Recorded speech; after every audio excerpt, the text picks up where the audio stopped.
vous présente Musica.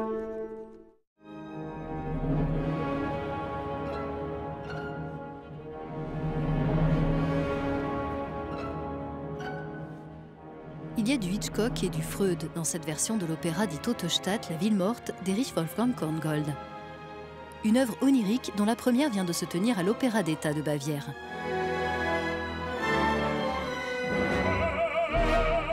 Au cœur de cette trame qui a probablement inspiré Sueur froide, le deuil d'un homme qui a perdu sa femme Marie et qui ne parvient pas à aller de l'avant. Quand finalement Paul tombe amoureux de Marietta, le sosie de son épouse, il est tiraillé entre désir et culpabilité. Ces différentes pièces qui se divisent, se séparent, puis se rapprochent, sont le reflet de ce conflit intérieur. Je crois que le décorateur a très bien transposé cela. On peut aussi se représenter les choses comme une ville, comme un espace psychologique. C'est un espace typiquement freudien.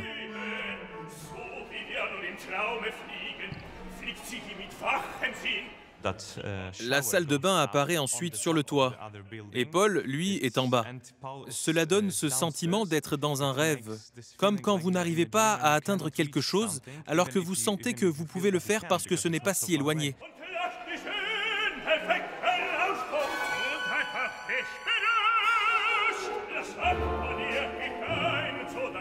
Cette œuvre exceptionnelle s'appuie sur une partition exigeante écrite par le compositeur lorsqu'il avait à peine 23 ans.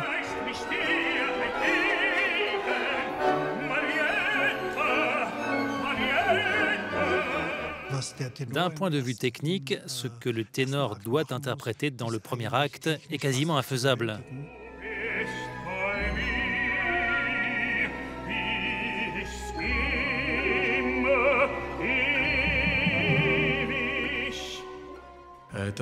Je crois que cela s'explique notamment par le jeune âge de Korngold. Il ne savait pas jusqu'où les voix peuvent aller.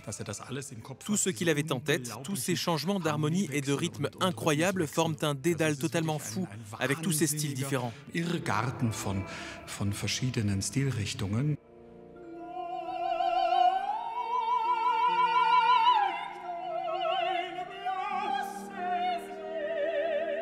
Avec ses sonorités expressives, sa finesse et ses mélodies psychédéliques, cet opéra est également un défi pour le chef d'orchestre.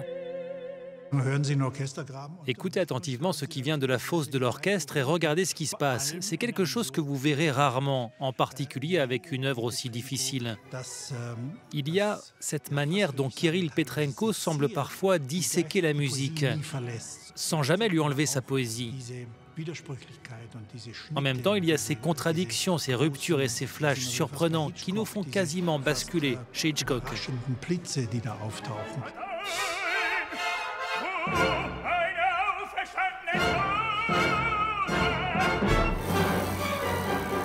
Après un périple cauchemardesque dans les profondeurs de son âme, Paul tue Marietta, mais uniquement en rêve. Pourra-t-il enfin se libérer de son deuil ? Je pense que c'est une très bonne idée de nous maintenir dans l'inconnu. Et même Korngold l'a indiqué dans sa partition. Il a écrit que la scène devait rester visible jusqu'aux toutes dernières mesures. Le rideau doit rester levé et nous laisser voir le vide sur scène.